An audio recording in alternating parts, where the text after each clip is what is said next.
Hello friends. तो चलिए आज हम चैप्टर 1 रियल नंबर्स की जो सीरीज स्टार्ट किया है उसके पार्ट 2 पर वीडियो बनाते हैं।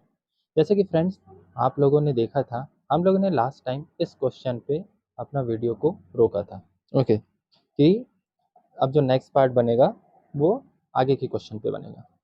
तो वैसे ही आपके एनसीईआरटी बुक में एक और इम्पॉर्टेंट क्वेश्चन दिया हुआ है जो कि जैसे कि पिछले साल जो एग्ज़ाम हुई थी उसमें भी आया हुआ था। ओके, जैसे वो जो क्वेश्चन है वो ये है कि explain why 7 multiply 11 multiply 3 plus 13 and 7 multiply 654 ये जो दिया हुआ है series as composite number. Sorry, ये जो क्वेश्चन में आर है ये आर कंपोजिट नंबर, ये बताना है कि ये कंपोजिट नंबर है। अब एक बात बताइए आप लोग, जब हमने पहले वीडियो बनाया था उसमें क्या बताया था कि व्हाट इज़ कंपोजिट नंबर। ठीक है, कंपोजिट नंबर क्या होता है। तो कंपोजिट नंबर, तो हम लोग अगर इसका आंसर लिखना चाहें तो क्या लिखेंगे कि बाय द डेफिनेशन, ऐसा ही लिखना है बोर्ड में। Okay, by the definition of composite number. क्या पढ़ा था हमने कंपोजिट नंबर की डेफिनेशन में? ठीक है, क्या पढ़ा था कि वी नो, लिखने का स्टेटमेंट लिखना पड़ेगा ना तभी तो मार्क्स मिलेगा। तो हमको पता है if a number, if a number is composite, अगर कोई नंबर क्या है, कंपोजिट है। ओके, ध्यान से देखिए धीरे धीरे। ठीक है, देन क्या होगा, इट मीन्स, इसका मतलब क्या होगा, इट हैज फैक्टर। कौन से फैक्टर होंगे इसके? Other, other than one. देखो, अगर वन और इटसेल्फ की बात करते हैं तो वो क्या होता है, प्राइम नंबर होता है। पर अगर कंपोजिट नंबर की बात करते हैं तो डेफिनेशन के अकॉर्डिंग कि इसका मतलब होता है कि इसके फैक्टर जो वन हो और खुद से क्या हो, अलग हो। ठीक है, मतलब क्या हो कि कंपोजिट नंबर वो नंबर होते हैं जिसमें वन का फैक्टर और खुद जो नंबर है उसका फैक्टर के अलावा भी कोई और फैक्टर आते हैं तो वो क्या कहलाते हैं, कंपोजिट नंबर। तो क्या बोलेंगे, अब चलो चेक कर लेते हैं इसको। जैसे ये दिया है 7 मल्टीप्लाई 11 मल्टीप्लाई 13 प्लस 13। ओके, दिख रहा है ना। अब एक बात बताओ, आप लोगों को पता है ना कि कोई भी चीज़ अगर मल्टीप्लाई में है, किस चीज़ में है, मल्टीप्लाई में। कोई भी चीज़ मल्टीप्लाई में है मतलब वो एक, मान लो कि एक फैमिली में है अभी। ठीक, और ये प्लस, मेरे हिसाब से मैं क्या कैसे बताता हूँ बच्चों को कि प्लस और माइनस क्या करता है, अलग अलग फैमिली को डिनोट करता है कि नहीं ये इस फैमिली से बिलोंग नहीं कर रहे हैं, ये अलग फैमिली है, तो इसको मान लो ये एक अलग फैमिली। अब क्या कर सकते हो यहाँ पर से तुम लोग, टेक, अब देखो दोनों में से जो चीज़ कॉमन है उसको ले लो common. Take 30 as common factor. ठीक है, क्या ले लिया आप लोगों ने कि 13 जो है दोनों में कॉमन है। क्यों कॉमन है, ये देखो, इसकी फैमिली में भी 13 बिलोंग कर रहा है और इसमें के बेचारा तो ये अकेला है, इसकी तो बात ही छोड़ दो। तो इसके में भी क्या है, 13 आ रहा है। ओके, तो क्या करेंगे हम लोग, 13 अगर कॉमन ले लिए हैं तो 13 कॉमन लिए हैं तो यहाँ पे क्या बच रहा है, 7 मल्टीप्लाई 11 मल्टीप्लाई 13 की जगह पे क्या लिखोगे, 1 लिखोगे। 13 मत लिख लेना क्योंकि 13 तो यहाँ आ गया है और यहाँ का बेचारा भी ये आ गया है। ओके, तो ये ऐसा लिख दिया आप लोगों ने। अब इसका अब अगर मल्टीप्लाई करते हो तो इनको मल्टीप्लाई करोगे तो 13 और 17, ये 77 हो जाएगा, तो ये क्या हो गया, 78। ओके, ये हो गया 78। मगर इसका मल्टीप्लाई करके देख लो। अब देखो कि इसमें क्या बोला था कि ये कंपोजिट नंबर है, प्रूव करो। तो वो तो साफ साफ समझ आ रहा है ना कि जैसे मान लो ये नंबर जो दिया है इसके फैक्टर क्या हो रहे हैं, अलग अलग हो रहे हैं। देखो जैसे ये 13 वन जा 30 नहीं होगा, इसको तो ऐसा ही लिख सकते हैं। ओके, बात इसके बाद ये 78 को अगर तोड़ने की कोशिश करो आप तो इसको जैसे 3 मल्टीप्लाई 2 मल्टीप्लाई 13 में तोड़ सकते हैं, है ना, तोड़ सकते हैं। अरे इसका फैक्टर वो जो उस दिन मैंने सिखाया था ऐसा करके, ठीक है, इसका ऐसा निकालना। तो ये ऐसा निकला, मतलब इसके फैक्टर अलग भी हो रहे हैं, मतलब ये कंपोजिट नंबर है क्योंकि ये एक और खुद नंबर के अलावा भी दूसरे फैक्टर आ रहे हैं, इसलिए ये क्या है, एक क्या है, कंपोजिट नंबर है। उसके बाद तो यहाँ लिख सकते हैं hence 7 multiply 11 multiply 13 plus 13 is a composite number. से समझ आ रहा है ना कि ये एक कंपोजिट नंबर है। ठीक है, ओके। अब इसका दूसरा वाला फिर से चेक करते हैं, जो क्या है 7 multiply by 6 multiply by 5 multiply by 4 multiply by 3 multiply by 2 multiply bye 1 plus 5। Okay, इसमें बताया है ना। आप क्या कर सकते हैं, देखो इसमें भी क्या है, ये एक फैमिली है, क्यों, क्योंकि ये मल्टीप्लाई में है और ये अदर फैमिली है। अब देखो बेटा, इसमें सबसे ज़्यादा की बात, सॉरी, कि कॉमन कौन सा दिख रहा है, तो कॉमन कौन सा दिख रहा है अपने पास, 5 दिख रहा है कॉमन। ओके, तो हम लोग क्या कर सकते हैं, इससे take 5 as a common factor. ठीक है, क्या लेंगे हम लोग, इसको कॉमन फैक्टर के तौर पे ले सकते हैं, जैसे यहाँ पे। ठीक है, तो आपने अगर इसको कॉमन लिया, ओके, इसको अगर कॉमन लिया तो क्या कर सकते हैं, यहाँ से कॉमन लेने पे क्या होगा कि हमने क्या कॉमन लिया, 5 कॉमन लिया। ठीक है, 5 कॉमन लिया तो यहाँ पे क्या बच जाएगा, 7 मल्टीप्लाई बाय 6 मल्टीप्लाई बाय 5 की जगह पे क्या आ जाएगा, 1 आ जाएगा। उसके बाद 4 multiply by 3 multiply by 2 multiply bye 1, और फिर से 5 की जगह पे क्या लिख देंगे हम लोग, 1 लिख देंगे। ओके, समझ रहे हैं ना।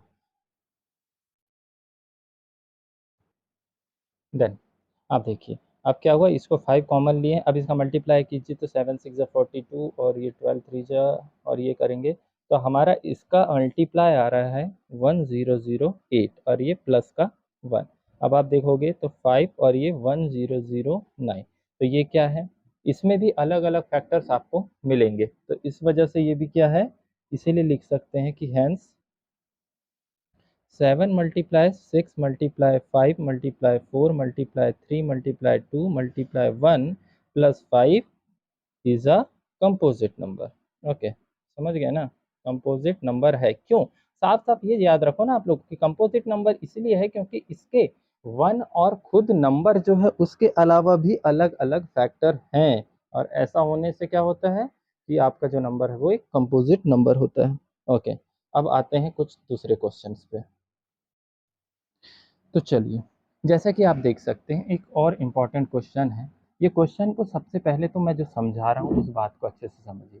क्या बोला है, check whether 6n can end with the digit 0 for any natural number n। इसका मतलब, कहने का मतलब ये है कि क्या 6 की पावर n, ठीक है 6 की पावर n, साइड में देखिए कि बोल रहा है कि ये जो 6 की पावर n है, और n क्या है, एक नेचुरल नंबर, और नेचुरल नंबर क्या होता है, जो नंबर 1 से स्टार्ट होके कहाँ तक जाता है, इनफाइनाइट तक जाता है, उस नंबर को बोलते हैं हम लोग क्या, नेचुरल नंबर।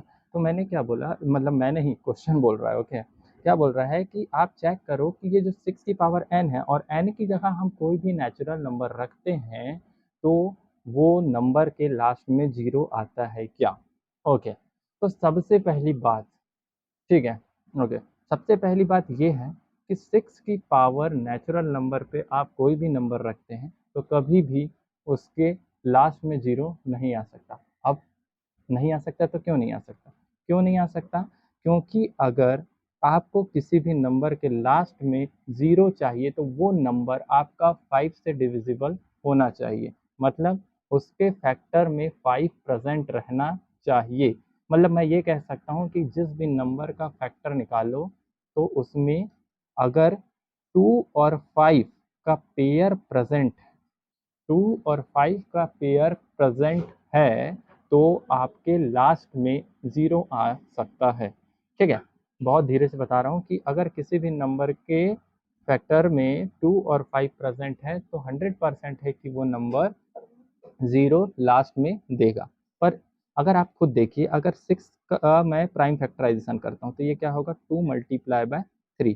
अब देखो इसके फैक्टर में क्या है, 5 प्रेजेंट है ही नहीं, तो जब 5 प्रेजेंट है ही नहीं तो क्या होगा, वो आपको 0 दे ही नहीं सकते। और मैं एक बात बताना चाहूँगा कि 6 की पावर आप कोई भी नेचुरल नंबर रखो लास्ट में हमेशा 6 ही मिलेगा। जैसे ये देखो 6 की पावर 2 रखा तो ये 36, 6 की पावर 3 रखा तो ये क्या हो गया, 216। आप देख रहे हो ना कि हर नंबर, कोई भी नेचुरल नंबर रख लो, कभी भी 6 की पावर में तो वो क्या होगा, 6 ही लास्ट में आ सकता है। इसका मतलब है कि जब तक आपके पास कोई भी नंबर, मैंने ये नहीं बोला कि 6n ही आना चाहिए। जैसे आपके एनसीईआरटी के एक एग्जाम्पल में आया है 4n का, है ना, 4n का क्या आया है कि 4n को चेक करो और बताओ कि क्या इसके लास्ट में 0 आ सकता है। अरे नहीं आ सकता। क्यों नहीं आ सकता? क्योंकि 2 इसका फैक्टर क्या होता है, 2 क्रॉस 2। क्या इसमें 5 प्रेजेंट है? नहीं। जब भी एक बात याद रख लो कि किसी के भी फैक्टर में जब तक 5 प्रेजेंट नहीं है या वो नंबर 5 से डिविजिबल नहीं है, तब तक उसके लास्ट में 0 आने के चांसेस हैं ही। ठीक है, प्रोबेबिलिटी ही नहीं बनती उसकी। ठीक है, तो ये याद रखो कि उसके फैक्टर में 5 प्रेजेंट होना चाहिए, तभी वो नंबर क्या हो सकता है आपका, लास्ट में 0 आ सकता है। ओके, तो चलिए इसका सॉल्यूशन देख लेते हैं, इसको सॉल्व करके देखते हैं। अब जो मैंने बात बताया है वही को उसको क्या करना है, स्टेटमेंट के फॉर्म में लिखना है। तो कैसे लिखेंगे? ठीक, कि हम लोगों को पता है जैसे कि यहाँ पे इफ द नंबर जो भी नंबर है अपना 6 एंड्स विथ द डिजिट 0। ठीक है, कब 0 में हो सकता है? Then it should be divisible by it should be divisible by 5। ठीक है, ओके। मतलब मैंने क्या बोला, इफ द नंबर 6n की 6 to the power n ends with digit 0 then it should be divisible by 5। और आपको तो साफ साफ दिख रहा है ना कि 6n कहाँ से 5 से डिविजिबल है, नहीं है ना, तो फिर कहाँ से होगा? तो as we know any number, मैंने जो अभी बताया, as we know any number with unit place as 0, अगर 0 चाहिए, ठीक है, तो उसको क्या होना चाहिए, इज डिविजिबल बाय 5। क्या से होना चाहिए? डिविजिबल या उसके फैक्टर में क्या होना चाहिए, 5 प्रेजेंट होना चाहिए। और मैंने जैसे इसका प्राइम फैक्टराइजेशन किया, 6n का क्या किया, 2 multiply by 3 to the power n।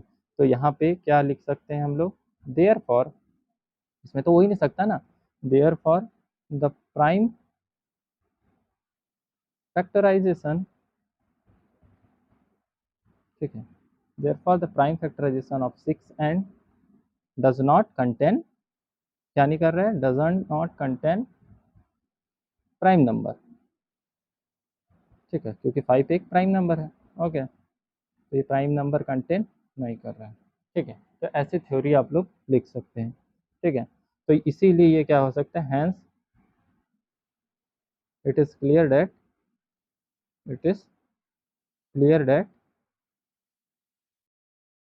6n not end with digit 0। Okay, मतलब ये डिजिट 0 से एंड नहीं हो सकता। इतना आंसर आपको लिखना है। अगर 4n भी आएगा तो सेम थ्योरी रहेगी, बस उसका यहाँ पे स्टेटमेंट में भी सेम रहेगा, बस इसको चेंज करना है। ओके, ठीक है। अब आते हैं हम लोग नेक्स्ट क्वेश्चन में, जो कि बहुत इंपॉर्टेंट है आपके एग्जाम के पॉइंट ऑफ व्यू से। हाँ, तो चलिए बात करते हैं इस क्वेश्चन के बारे में। Prove that √3 is irrational. अरे भैया, इसकी कहानी तो बताने में मतलब ऐसा है, कुल मिला के इस क्वेश्चन में ऐसा है, पहले खुद ही ऐसा मुद्दा उठाओ जो गलत है, हमको पता है ये गलत है, ये बात एकदम गलत है, उसके बाद भी नहीं, ओवर कॉन्फिडेंस जैसे हम लोग क्या कहेंगे, नहीं हम लोग जो बात बोल रहे हैं वो एकदम सही है। और क्या करेंगे, इसी चक्कर में हम क्या बोलेंगे, ये दिख रहा है कि ये √3 क्या है, एक इरेशनल नंबर है, नहीं, पर हमारे अंदर भी क्या है, एक वो है कि नहीं, हम इसको बता सकते हैं कि ये रैशनल है। उसके बाद क्या करेंगे, हम लोग मान लेंगे कि ये √3 क्या है, एक रैशनल नंबर है। क्या मान लिया कि √3 एक रैशनल नंबर है। उसके बाद क्या करेंगे, कुछ प्रोसेस करेंगे, कुछ चेक करते जाएंगे कि नहीं हमने जो बात बोले हैं वो सही बोला है या नहीं बोला है, या बस ओवर कॉन्फिडेंस में आके बोल दिया। तो हम लोग क्या करेंगे, चेक करना चालू करेंगे कि हमने मान तो लिया कि ये एक रैशनल नंबर है, हम लोग ने जो माना है वो एकदम सही है, और ऐसी प्रोसेस करेंगे। लास्ट में बाद में आके क्या पता चलेगा, हम लोग को रियलाइज होने लगा, अरे यार जो किया है वो गलत किया है। और उसके बाद क्या बोलेंगे, हाँ जैसे बोलते हैं ना, माफ़ कर दीजिए माफ़ कर दिए, हम लोग का क्या है, ये जो है ये एजम्पशन जो था वो पूरा क्या था, गलत था। और उसके बाद क्या करेंगे, हम लोग उस बात के लिए सॉरी बोलेंगे और क्या करेंगे, उसको क्लियर करेंगे। सेम एज इट इज इस क्वेश्चन में करना है। सबसे पहले क्या मानोगे कि ये हमारा एक रैशनल नंबर है, दिख रहा है, उसके बाद भी चलो ये भी ठीक, प्रोसेस करेंगे। उसके बाद लास्ट में क्या पता चलेगा कि आप तो गलत है, उसके बाद क्या करेंगे, आप माफ़ी मांगेंगे, माफ़ी यहाँ सॉरी मत लिख देना, ठीक है। उसके बाद माफ़ी मांगेंगे और उसके बाद क्या करेंगे, इसको सही तरीके से बताएंगे, ठीक है। तो चलो स्टार्ट करें प्रोसेस। ओके, तो देखिए सबसे पहले हमने क्या माना, let us assume to the contrary that, क्या माना कि जो हमारा रूट 3 है एक इज रैशनल, क्या है ये, एक रैशनल है। चलो शुरुआत हो गई गलत फहमी की शुरुआत, ठीक है। देखो दैट इज क्या है, जो ए एंड बी है, इसको मान लो यहाँ पर एक ए और बी मान के चलते हैं, बी और इंटीजर्स, ठीक है। ये क्या है हमारे पास, दो इंटीजर्स हैं, ठीक है, जो कि जीरो नहीं हो सकते, ठीक है, जीरो नहीं हो सकते ये, ठीक है। तो सबसे पहले क्या काम है, देखो क्वेश्चन कोई भी हो यहाँ पर नंबर चेंज होंगे, थ्योरी पार्ट सेम रहेगी, तो ध्यान से सुनो। जैसे बोलते हैं ना, एक साचा तैयार कर दिए और उसमें बस सामान डालते जाओ और उसका रिजल्ट मिलते जाएगा, वैसा ही है। थ्योरी पार्ट सेम रहेगा हर जगह, अब क्या करना है, बस नंबर चेंज करना है, ठीक है। 3 की जगह 5 आता है तो 5 चेंज करेंगे, ओके। अब सबसे पहले क्या करोगे, इस रूट 3 को a अपॉन बी के इक्वल रखो, ठीक है, ध्यान से सुनिएगा। रूट 3 को a अपॉन बी के इक्वल रखो। अब इसको क्या करना पड़ेगा, हमको सॉल्व करना पड़ेगा, तो चलो अपन इसको करते हैं सॉल्व। तो ये जो b अपॉन में दिख रहा है, ये फैक्टर जो फ्रैक्शन के फॉर्म में, इसको हटाते हैं अपन, क्या करते हैं b को इस साइड शिफ्ट करते हैं, तो ये क्या हो गया, root 3b is equals to a, okay. अब क्या करेंगे, इसके आगे कुछ समझ नहीं आ रहा है, चलो स्क्वायरिंग कर देते हैं, स्क्वायरिंग बोथ साइड, ठीक है, स्क्वायरिंग बोथ साइड, चलो स्क्वायर करो। तो स्क्वायर किए तो क्या हो जाएगा, रूट 3b का स्क्वायर और a का स्क्वायर। अब रूट 3 का स्क्वायर क्या होता है, पता है ना, कि कोई भी नंबर सेम अगर हो तो उनका रूट रूट 3 होता है, जो नंबर है वही देगा, ठीक है। तो जैसे यहाँ पे रूट 3 इंटू रूट 3 दो टाइम हो गया ना, तो इसका मतलब हो गया 3b का square is equals to a square. और मेरे हिसाब से इसको मान लो इक्वेशन नंबर 1, क्या मानोगे आप लोग इसको, इक्वेशन नंबर 1। अब क्या कर सकते हैं, एक बात बताओ, जैसे मान लो कि अगर मैंने इस 3 को ए स्क्वायर के अपॉन में भेजा, ठीक है, क्या भेजा मैंने, इस 3 को ए स्क्वायर के अपॉन में भेजा, ठीक है, ध्यान से सुनना। हाँ, तो मैं क्या बोल रहा हूँ कि अगर मैंने इस 3 को इसके अपॉन में भेजा, तो वो क्या करेगा, ए स्क्वायर को डिवाइड करेगा। अगर वो ए स्क्वायर को डिवाइड कर रहा है तो वो क्या करेगा, ए को भी डिवाइड करेगा, क्योंकि स्क्वायर उसी नंबर का तो है ना। तो ये क्या है, अब आपने ये सारे कैसे बताया, तो आपकी एनसीईआरटी में थ्योरम 1.3 है, उसमें ये बताया गया है साफ साफ कि अगर कोई नंबर इसको डिवाइड कर रहा है तो उसका स्क्वायर ना भी हो, जैसे कि मैंने बोला ना, यहाँ पे अगर ए स्क्वायर है, अगर ए 3 को डिवाइड कर रहा है, सॉरी 3 ए स्क्वायर को डिवाइड कर रहा है, तो उसका स्क्वायर हट भी जाए तो उसका जो नॉर्मल नंबर है उसको भी डिवाइड करेगा, ठीक है। तो हम लोग इसको लिखना पड़ेगा कि therefore A square is divisible by 3। हाँ, तो ये क्या है, कौन सी थ्योरम के अकॉर्डिंग है, एंड बाय थ्योरम 1.3, थ्योरम 1.3 के अकॉर्डिंग है। तो इसके अकॉर्डिंग क्या करेगा, वो उसके स्क्वायर अगर ना भी रहे तो भी उसको क्या करेगा, डिवाइड करेगा। It follows that A is also divisible by, A is also divisible by 3, समझ गए, ओके। चलो अब क्या करते हैं, हम लोगों ने क्या है, दो इंटीजर लिया है ना, तो हम जब ए को ये 3 डिवाइड कर रहा है तो बी के लिए भी कुछ ऐसी कंडीशन क्रिएट करते हैं जिससे कि वो उसको डिवाइड करे। तो सबसे पहले क्या मान लेते हैं, चलो मान लो कि हमने माना कि ए इज इक्वल्स टू कुछ मान लेते हैं, चलो ए इज इक्वल्स टू क्या ले लेते हैं, 2c, ओके। और c कोई एक इंटीजर है, मान लो सम इंटीजर, c एक इंटीजर है, ओके, c एक इंटीजर है।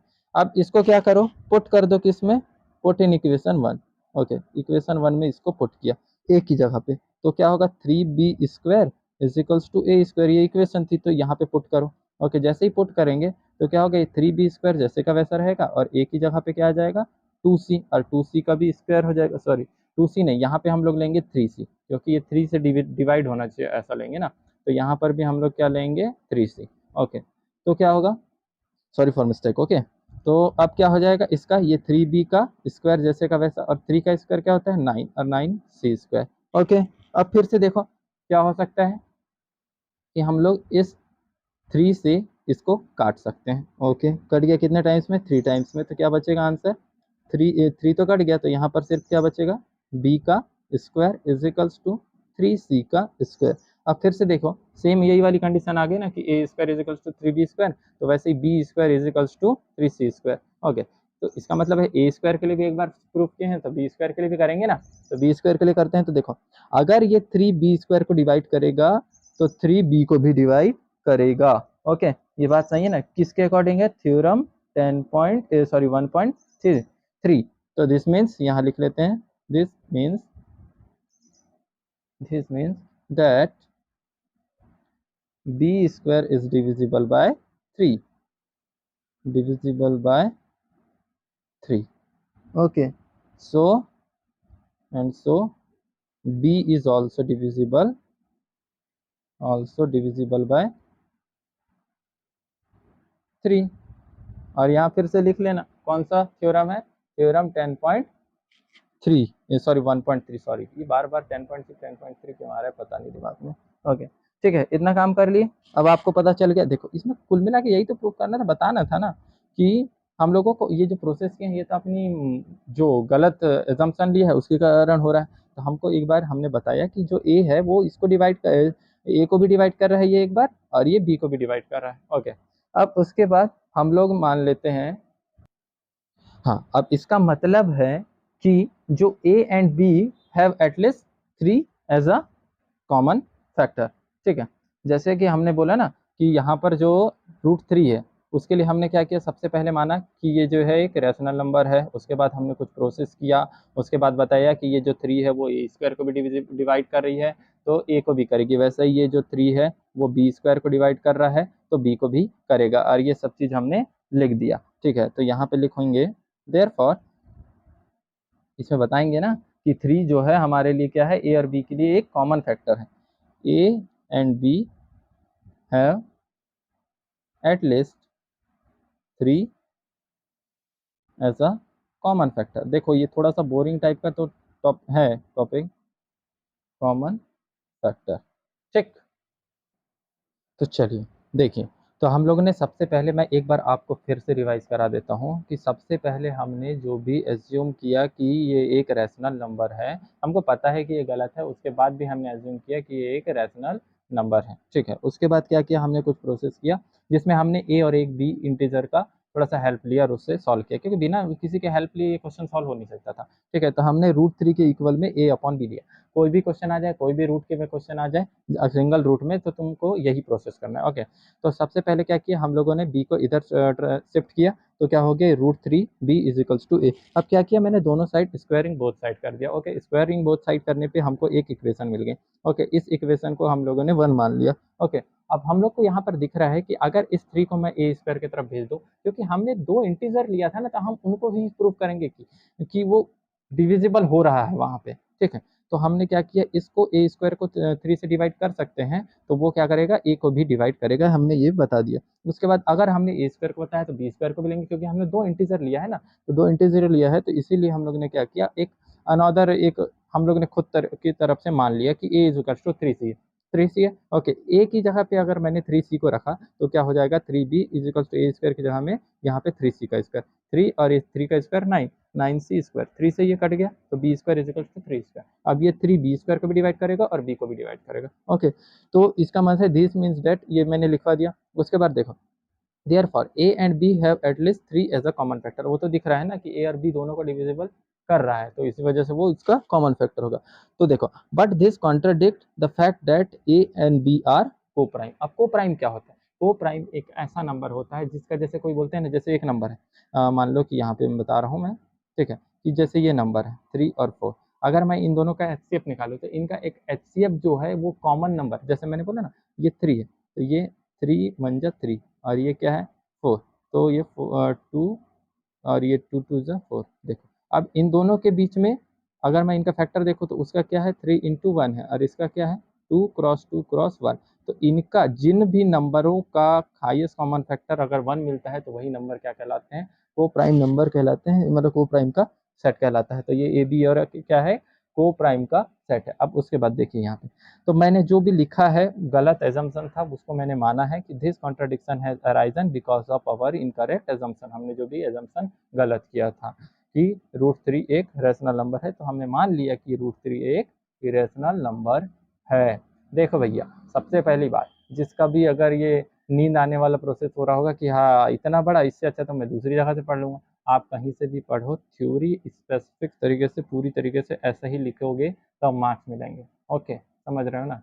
अब एक और क्वेश्चन लेते हैं और ये लास्ट क्वेश्चन होगा, उसके बाद ये चैप्टर हो जाएगा खत्म। तो चलिए देखो, अगर क्वेश्चन आ जाए, अगर मान लो उसमें रैशनल नंबर भी दिए हुए हैं और इरेशनल नंबर, सबका मतलब ग्रुपिंग टाइप का एक क्वेश्चन आ जाए, तो इसमें कैसे करेंगे। ओके, तो सबसे पहले वही प्रोसेस मैंने बोला कि सबसे पहले तो अपन गलत खुद को बनाएंगे, उसके बाद प्रोसेस करेंगे और उसके बाद खुद को ही क्या बोलेंगे कि सॉरी हमने गलत किया और ये जो कॉन्ट्रडिक्शन था हुआ था, तो इसको हम लोग अब सही करते हैं। तो वैसे ही क्या लिखेंगे, सबसे पहले क्या कर लेंगे, लेट अस अज्यूम, ठीक है। देखो एक बार में समझ कुछ भी नहीं आता है, कभी कभी किसी बच्चे को आ जाता है, किसी को नहीं आता है। तो आप लोग क्या करना है, इसको वीडियो को बार बार देखना है, बार बार मतलब कि एक दो बार देखना है। ओके, तो हमने क्या मान लिया, let us assume to the contrary that root, यहाँ पे क्या लिख लेते हैं, 3 प्लस, सॉरी इधर लिखते हैं 3 + 2 √5 इज रैशनल। क्या मान लिया, इसको पूरे नंबर को हमने क्या मान लिया, रैशनल मान लिया, ठीक है। और मैंने बताया था कि ए और बी क्या है, एक को प्राइम इंटीजर है करके बताया था ना, को प्राइम इंटीजर, तो उसको हम लोग यहाँ पर बता सकते हैं। बताया था ना कि को प्राइम नंबर क्या बोलते हैं, दैट इज, ये क्वेश्चन आया था पिछले बार, अच्छे से देख लो इसको। We can find, that is we can find coprime A and B, बताया था मैंने, को प्राइम था ये लास्ट में, ठीक है, को प्राइम ए एंड बी। अब चलो देन स्टार्ट करते हैं, करना क्या है इसमें, फिर से हम लोग क्या करेंगे, इस 3 + 2 √5 को ए अपॉन बी के इक्वल लेंगे। अब देखो यहाँ के सबसे बड़ा काम, देखो आपको दिख रहा है ना कि यहाँ पर 3, 2, ए और बी, ये सब क्या है, रैशनल नंबर, या एक इंटीजर है, ठीक है, क्या है, इंटीजर। और ये क्या है, यहाँ पर अकेला अगर इरेशनल नंबर देखा जाए तो वो क्या है, √5 है। तो मेरे हिसाब से, मैं अपने हिसाब से मैं जो बताता हूँ वो क्या बोलता हूँ कि इस रैशनल, ये जो इरेशनल नंबर है इसको अकेला करो, बाकी को अलग करो, ठीक है, बाकी को एक साइड करो, इसको एक साइड करो। तो मैंने क्या किया, ये 2 √5 को जैसे का वैसा रखा, इसको ए अपॉन बी को, अरे 3 को मैं जब इस साइड बुलाऊंगा तो ये क्या हो जाएगा, -3। ओके, उसके बाद क्या कर सकते हैं हम लोग, अभी भी ये अकेला नहीं हुआ है, तो √5 को जैसे का वैसा करो। अब देखो ये जब 2 इधर आएगा तो वो क्या होगा, ए अपॉन बी -3, और ये क्या हो जाएगा 1/2। देखो ऊपर की चीज़ जब नीचे आती है तो क्या होती है, डिवाइड में आएगी, मतलब इस साइड आएगी तो डिवाइड में आएगी ना। ओके, समझ लो। अब इसका मतलब क्या है कि ये √5 को एक साइड लिख लो, अब चाहो तो इसका मल्टीप्लाई भी कर सकते हो, तो ये क्या हो जाएगा, a/2b -3/2, ठीक है। इतना काम हो गया, मतलब एक इरेशनल नंबर जो है वो अलग साइड हो गया और बाकी नंबर अलग साइड हो गया, ठीक है, समझ रहे हैं ना।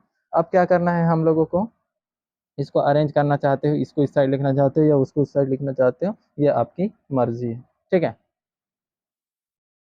अब आप यहाँ पे बता सकते हैं कि जैसे कि सेंस, यहाँ मान लो कि हमारे पास 3 और ये जो 2 हो गया, ए हो गया एंड बी, ये सब क्या है, सब क्या है अपने पास इंटीजर्स दिए हुए हैं, ठीक है, ये क्या है, सब इंटीजर्स दिए हुए हैं। इसका पार्ट, थ्योरी पार्ट ज़्यादा नहीं है।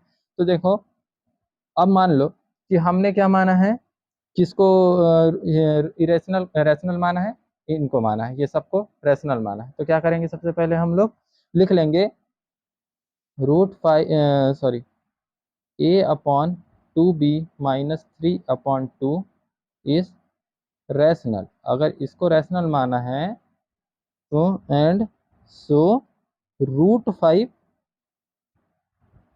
इज रैशनल, ठीक है, ये भी क्या होगा, एक रैशनल होगा, ठीक है। जब इसको रैशनल माना है तो ये भी सब क्या होंगे, रैशनल है। बट ये क्या है, गलत बात है, क्योंकि हमने तो ये गलत एजम्पशन किया था। तो but this contradiction the fact that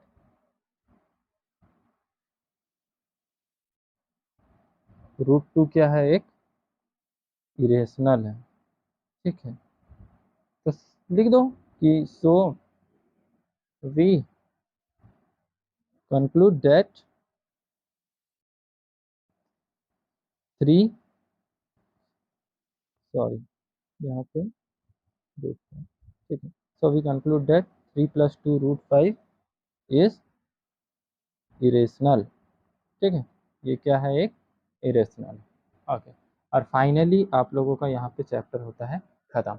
अब देखिए, आप लोग ऐसा है कि आप लोगों को थोड़ा सा बोरिंग टाइप का तो लगेगा ये चैप्टर के इस पार्ट में, क्योंकि ये जो है ना थोड़ा सा थ्योरेटिकल पार्ट है और हम लोगों को इसको सीखना तो पड़ेगा, क्योंकि ये क्वेश्चन आते हैं भैया। ये क्वेश्चन पिछले साल का आया हुआ क्वेश्चन है, ठीक है। अब इस क्वेश्चन में से दूसरे क्वेश्चन को ट्राई कीजिए, और कोई भी प्रॉब्लम आती है तो कमेंट सेक्शन पे इसको बताइए मुझे, और ठीक है। और लाइक, शेयर और सब्सक्राइब करिए, अपने फ्रेंड लोगों को भी शेयर करो, ताकि उन लोगों को 10th का पूरा कोर्स जो भी बच्चा पढ़ना चाहता है उस तक ये पहुंच सके। Okay, thank you so much.